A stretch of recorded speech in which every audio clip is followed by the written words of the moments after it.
a medieval torture device.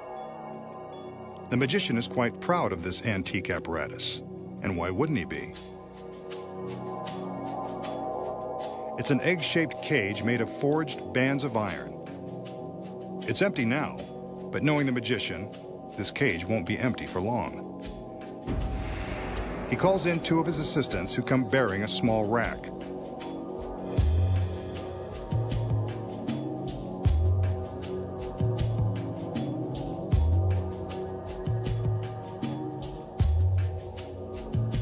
They lift the cage from its heavy-duty mount and place it down on the rack. Here they can remove the hardened steel pins that secure the two halves of the cage.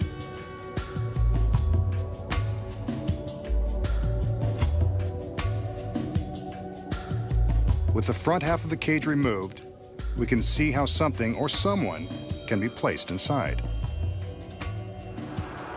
Here's someone now, and she's something.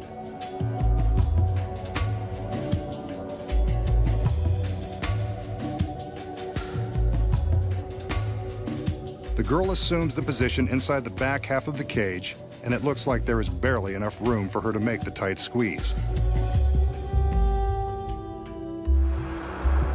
Now, two male assistants enter.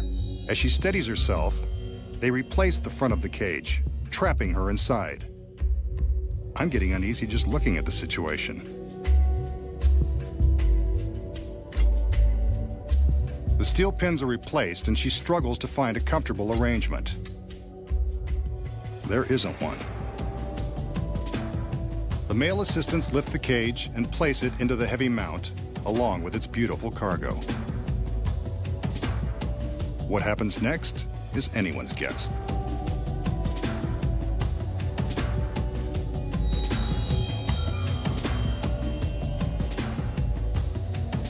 The magician removes the steel pins again and opens the clasps. The two halves separate, but the girl inside isn't going anywhere. His other assistants now cover the sections of the cage with heavy pieces of black canvas. They're careful to stretch the fabric tightly around the cage. Inside, you can bet that the cage is cramped and dark, and no place for a lovely lady to spend an evening alone.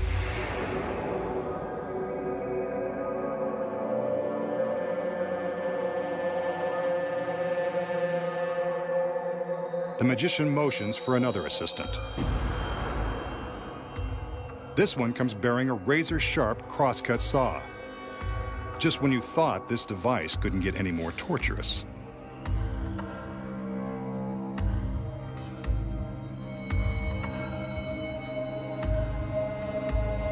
The magician steps behind the cage, and you got it. He begins to saw between the two halves, and presumably the girl. This just isn't her day.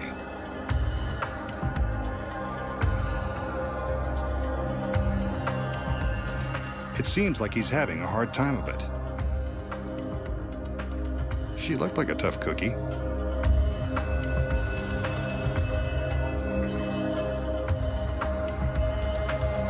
Remember, she's strapped inside with nowhere to go.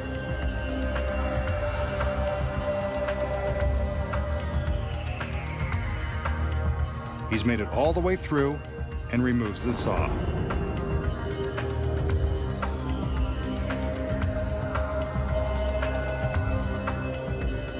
The assistants regroup.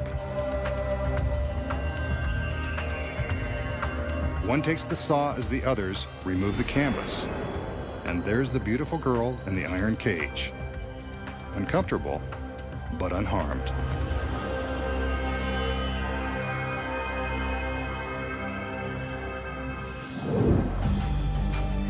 So how did the magician make it look like the girl in the cage was sliced in two? Here are the secrets. The cage is, in fact, as sturdy as it appears. It's got to be in order to safely hold the girl inside. When she kneels down to climb in, she arches her back to fill the cage and make it look even harder than it is. As the halves are secured, she keeps her back arched, and the cage looks almost too small to contain her. But when she bends down, we can see that this is only an illusion. She has more room than we imagine.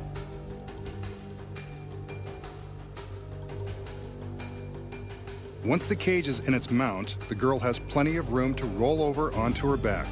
In this position, she's able to slide some of the metal straps away, allowing her to drop down out of the bottom. As he saws, the magician uses his skills as a mime to make it look like he's struggling to cut through flesh and bone.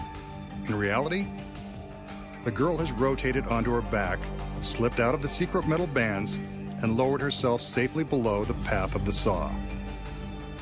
Who says show business isn't glamorous? Here's a look at her movements without the canvas.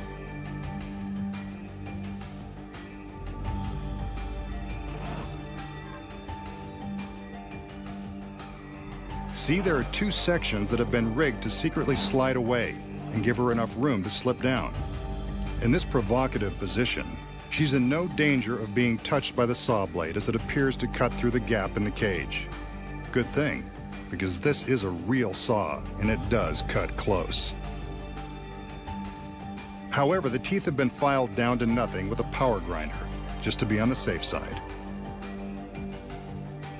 By the time the assistants remove the fabric, the girl inside has replaced the sliding metal bands, flipped back onto her knees, and waits to once again fill the cage with her loveliness.